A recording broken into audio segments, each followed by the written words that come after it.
The Union flag, no doubt which country the approximately 400 people who live in this neighbourhood identify with.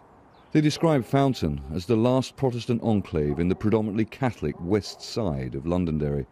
The houses are caged in by what people call a peace wall, and everywhere you look, there are references to the UK. The neighbourhood used to be a recruiting ground for Protestant paramilitary groups during Northern Ireland's so-called Troubles. The 3 decades of violence between predominantly Protestants wanting to remain part of the UK and mainly Catholic Republican groups fighting for a united independent Ireland.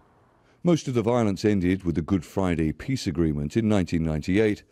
Most people here voted for Northern Ireland to leave the European Union, but are aware of the challenges ahead. Our identity is very, very important.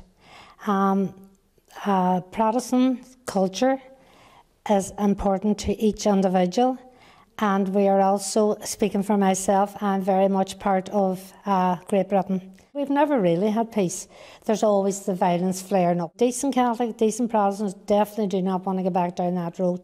The British government, the EU and the Irish government do not want a hard border between Northern Ireland and the Irish Republic if the UK does leave the EU. The British military checkpoints disappeared more than 20 years ago. So Theresa May's Brexit deal, rejected 3 times by the British Parliament, contains the so-called backstop, a last resort to keep an open border if the UK crashes out of the EU without a deal. This is one of more than 200 roads that cross the border. Now, the so-called backstop would give Northern Ireland, as part of the UK, some form of temporary special customs union status with the EU.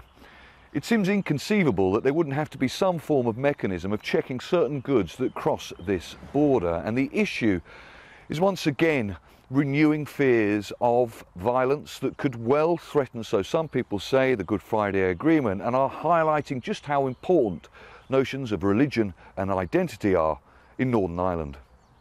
In Catholic areas of Derry, the murals tell of resistance to British rule and the fight for an independent united Ireland.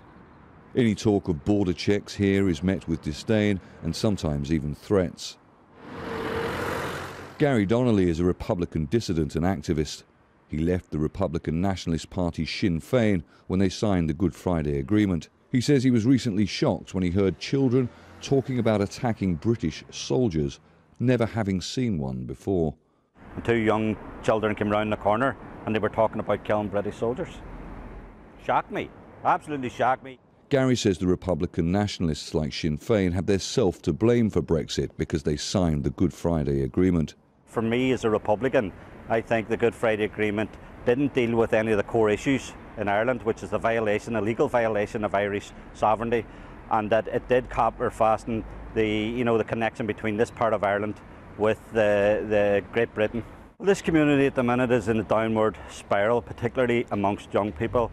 The areas are ravaged by drugs, alcohol addiction. There's a lack of hope amongst young people.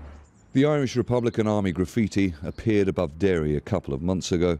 People are afraid to remove it. Fear and distrust of the other runs deep among many in the Protestant and Catholic communities here. Charles Stratford, Al Jazeera, Derry.